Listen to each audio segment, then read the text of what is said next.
Hello, and welcome to the Embrace Balance, Discover Joy podcast. I'm Amanda Butland, your host and intuitive life coach.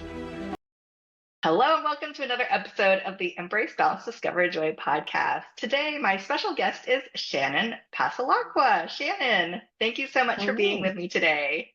Thank you so much for having me. So, I always like to start out with a little icebreaker question.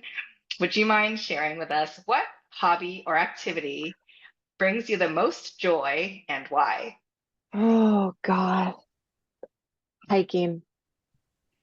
I love hiking in the mountains, particularly, like, especially Tahoe, but I'll hike anywhere. I love being out in nature, and it brings me a lot of peace, and it really de-stresses me, and it gives me an opportunity to just be super, just away from everything, and it kind of ups my creativity. It restores my creativity, and I like looking for bears.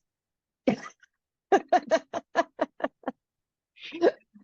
love that. Being in nature, it's so not just peaceful and calming, but like rejuvenating too, right? Like Yeah. being in nature, because, when, people that live in urban areas, there's not a huge amount of nature. And so reconnecting with that, it's so fueling for the body and the spirit, right? So love that. Yeah. I like going on walks in the neighborhood, but when I'm out in the mountains, I'm Mm. like, literally, I can go for hours and then I'm all, oh man, I got to turn back. I have a family back at home. Awesome. All right. Well, we're here to talk about coaching, and you yourself are a coach. So, would you mind sharing a little bit about sort of your coaching journey, how you became a coach, and what was it that led you to that path? Sure. It was a long, windy journey. And it's still continuing. I majored in psychology in college. I've always had an interest in helping people. And then I did a lot of stuff, became a special ed teacher, and I kind of thought that was it. That was my calling. That's what I was going to do. And about I think 9 years into teaching, I had my first miscarriage. And my husband and I ended up having six miscarriages altogether. And we had four in between our two boys, and then two more after our youngest was born. And it was my fifth miscarriage that resulted in a DNC that made me pause and think, like, okay, what am I supposed to be doing with this? Why would I be going through all of this pain and all of this grief for no reason, right? Like, where's it supposed to lead me? And through a lot of conversations with my husband and a lot of my own healing, I decided, I went on a long, I guess, personal growth journey path, and decided to pursue that. And I was still teaching and decided to become a life coach. And then um, I quit my teaching job to do it full time and pursue it, and to specifically help women who have been through miscarriages. Well, that's like a really hard journey to, end up where you were. But yeah, I can see it's, understandable that, going through that. And I love what you said about you going through your own life transformational journey as you went through that. Sort of you did your own work in order to get to where you are Mhm. today. I'm curious about sort of where you got that guidance, where you went to, and how you found that to be able to do that self growth work. I'm going to be honest, and I tell this to all of my clients. I put it off for a long time. I had my miscarriages. My last one was in 2017, and I didn't think to become a coach until 2019. So there was a big gap between when I had my miscarriages and when I actually started healing, because I didn't know that I was supposed to heal from grief. I thought I'm just going to sweep this under the rug and I'm just going to get pregnant. And then once I get pregnant, everything is going to be fine.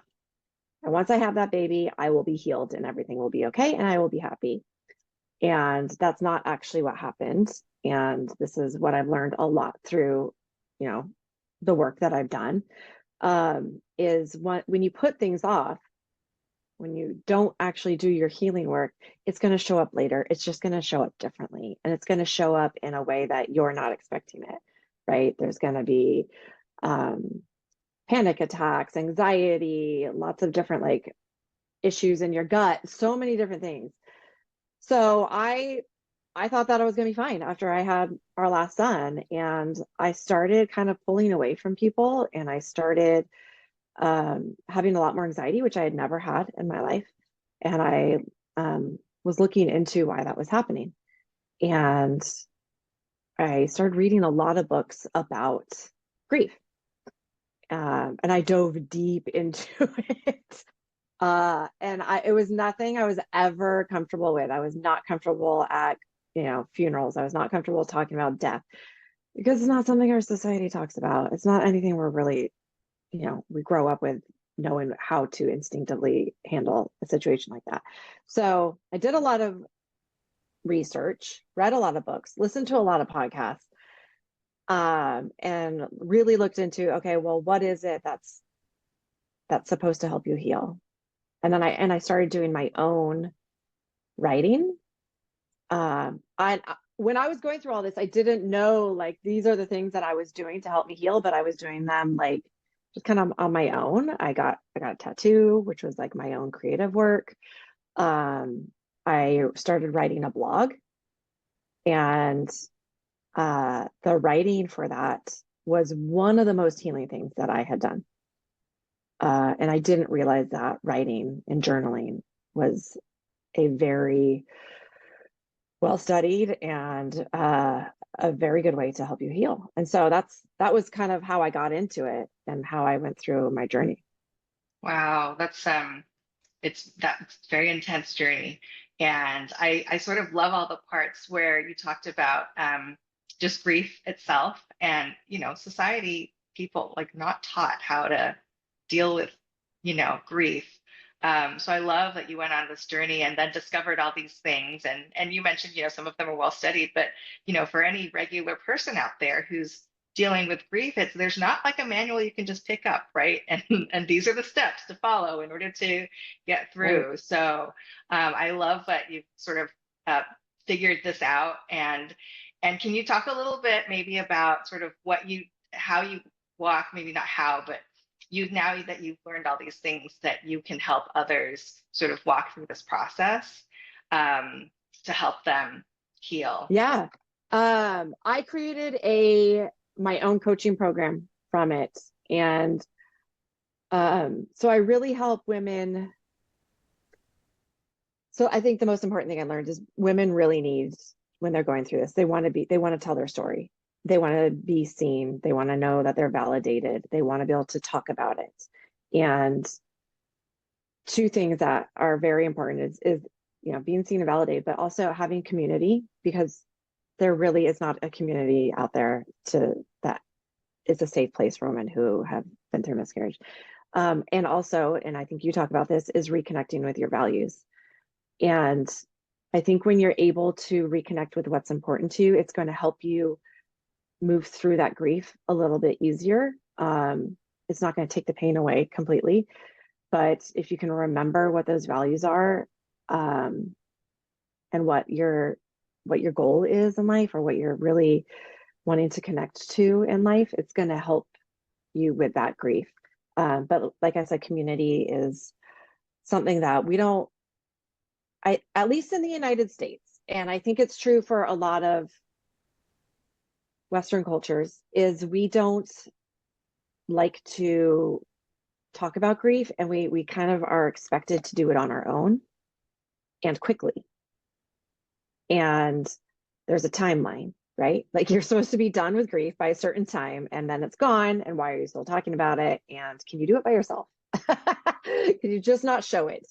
And that's when we're expected to do that and we don't have someone to talk to about about everything we're going through. And we have so many questions, like, is this normal? When we have community, it's so, I think, freeing, supportive, safe, so I created a group for women who have been through miscarriages. Yeah, I love that. You're right. Often, I mean, I think you're right. In Western society, everybody is supposed to sort of do their own thing, right? It's not like, centuries ago where people were in tribes and, it was communities and everybody helped each other out in, multiple families in tribes. Hmm. And Yeah. and now it's sort of like you're in your own little house all by Yeah. yourself as a little island, and there isn't that community like we used to have Hmm. centuries ago. And that there's so much value to that, like you described, just sort of that, people going through the same experience, supporting each other. I love that you've created this community for women who a place for them to go and work through the grief that they're going through. So Yeah. I And the love that you've done interesting that. thing is, we all, if you have a loved one that dies, we have some sort of funeral, right? Funeral, wake, something. You have people that come over, you go to, a church or wherever you go, and you have a gathering. When you have a miscarriage, first of all, you probably haven't even named, there's no name for the baby. There's no like people gathering around you. You're in solitude. You're completely by yourself. And then you almost are made to feel ashamed for it. And so it's just kind of like, okay, we need community, even for people who are going through a miscarriage. Yeah, yeah, that's so true. You're right. It's really hard when there isn't that. I mean, probably in some cases, like they haven't even told people. Like if there's a lot of probably like friends that maybe not super close friends, but Yeah. friends or neighbors that don't even know that this is Well, and there's happening. an issue. I have an issue with that too. Like, why do we have to wait 12 weeks? Because we don't want people to know if we have a miscarriage? Okay, but then if no one knows that you're having a miscarriage, then you're by yourself. Yeah, So why is there so much shame around it and so much, this idea that, okay, well, we're just supposed to hide it. yeah. So I'm so, thank you to you for, doing this and, bringing this forward so that people have the awareness and have a place to go Yeah. to work through that. So thank you for doing that. It's probably not easy work. It's not, but it's also, I mean, I get so much pleasure. Mm, I feel when I leave a session, I feel so good. Like I just feel not joy for what they're going through, but I love that there's, a connection made there. yeah, and probably like, positive feelings of like hope and not that that they're not alone and that there Right. are other people that are going through it, and that there's a place that they can call sort of home or a tribe that they Yeah. can connect with. So yeah, I Yeah. love that you created that. Thanks. I did want to go back to something that you had said earlier around the sort of the grief itself. You had mentioned that, what it can cause when you don't work through it. You had mentioned, the anxiety and even physical things that can manifest in the body through not working through that process. I'm Hmm. really interested about in that topic because how the emotions impact the physical body and how grief not having worked through gets sort of stuck and does all this wreaks all this havoc on your body. Can you talk a little bit more about that? Yeah, I think it's so interesting. And it's interesting that we're talking today because yesterday I listened to a podcast about grief. Shocking. And they talked about how in your brain, grief looks like a traumatic brain injury. And so that's how it rewires your brain, but we don't talk about it like that. It rewires your brain in a way that's like a traumatic brain injury. So you kind of just shut off, right? And so now your brain is rewiring and you're not really able to focus on things. Um, but yeah, it can manifest in your body in so many different ways, right? Like you might start having reoccurrent thoughts, just thoughts are always coming up and you can't really get rid of them. You can have a hard time sleeping. Um, I had a very difficult time sleeping, or I would wake up with a lot of anxiety. Um, I have I have endometriosis and um, I'm allergic to gluten, and those got worse. So that was interesting. It can look, it can show up in like your gut microbiome, and so you're starting to have a lot of stomach issues. You're a lot often you're eating really poorly because you're not taking care of yourself, and so that can continue and exacerbate things. Migraines. What else can I think of? I mean, there's just so much depression, anxiety, PTSD is huge. And they actually had, I think it was in 2019, a research article. They did some research on women who had been through a miscarriage. And I can't believe it took until 2019 for them to do this. But it did come out that women who have had miscarriages do end up having higher rates of anxiety, depression, and PTSD. And so treating it would be something that would be beneficial instead of just ignoring it. But yeah, it's interesting how our body can manifest our emotions and Hmm. how our body reacts to those things. Yeah. Yeah. No, thank you for sharing sort of all of those symptoms because I think for somebody who might be, who might be listening, who has gone through a miscarriage and has having these, but not connecting the two things, it's helpful to know that, these are some things that you can be looking for as signs that, maybe the grief hasn't been worked through.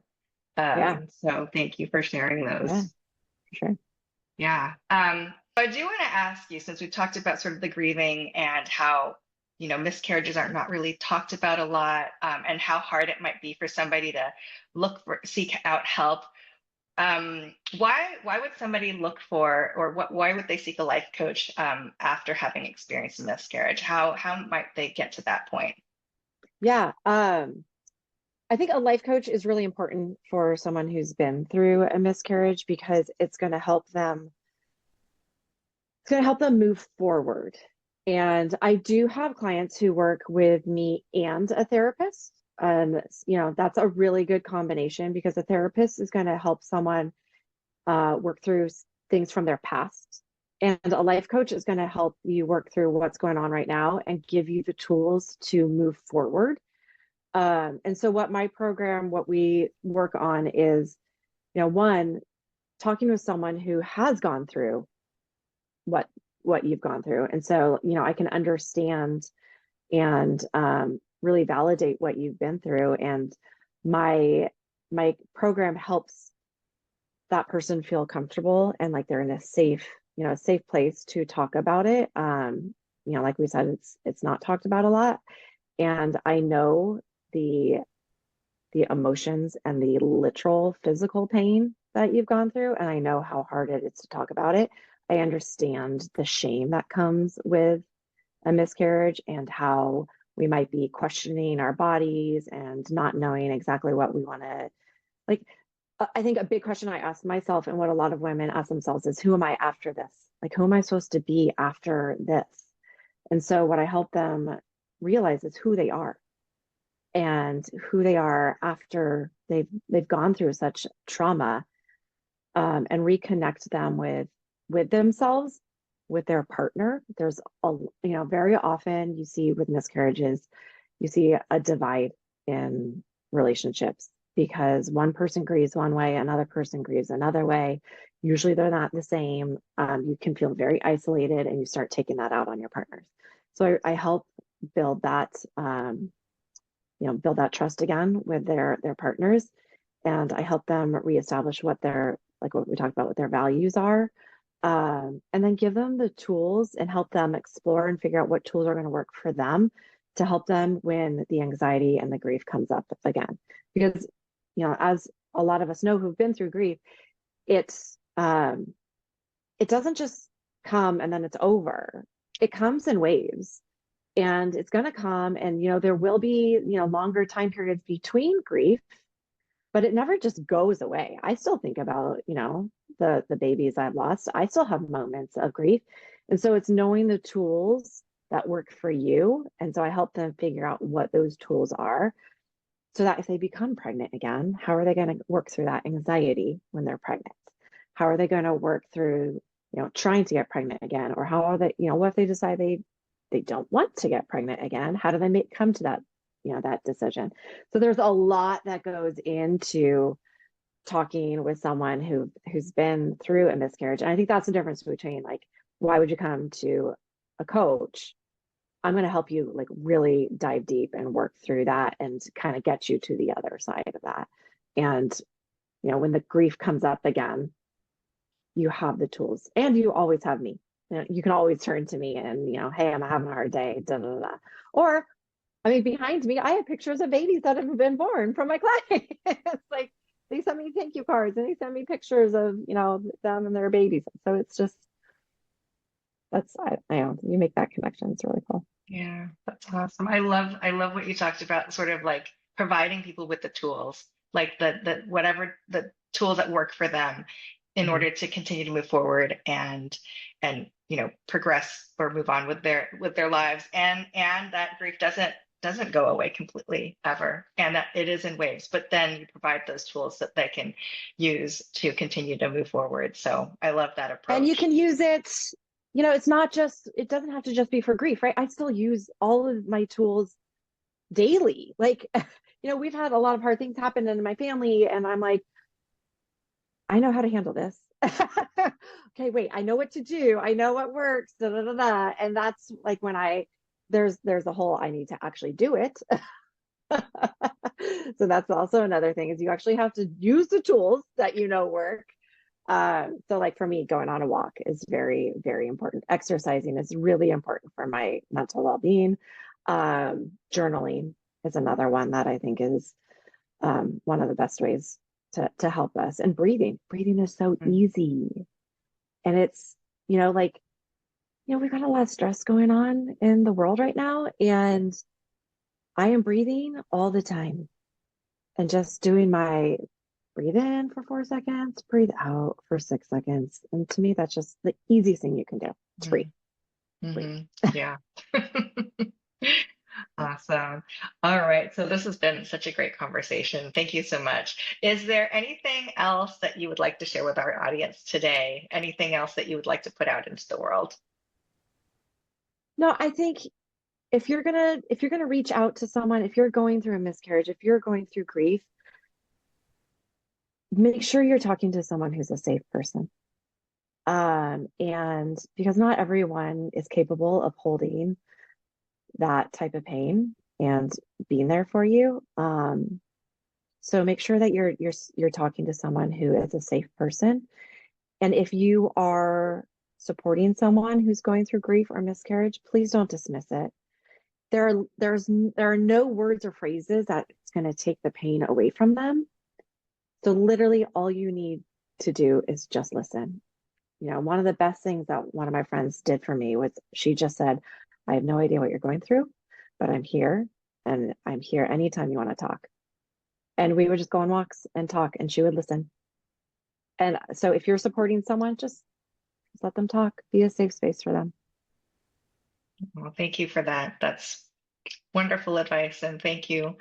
I did want to just, for the audience, say that thank you so much for listening to season 1. This is our last episode, and please stay tuned for season 2, which will be coming in the spring. Thank you. And thank you, Shannon, for being with me today. Thank you very much.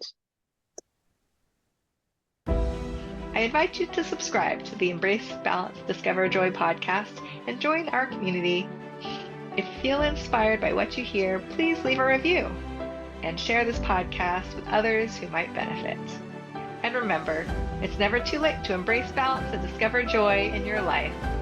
Stay tuned for our upcoming episodes filled with inspiring stories and valuable insights. Until next time, take care and be kind to yourself.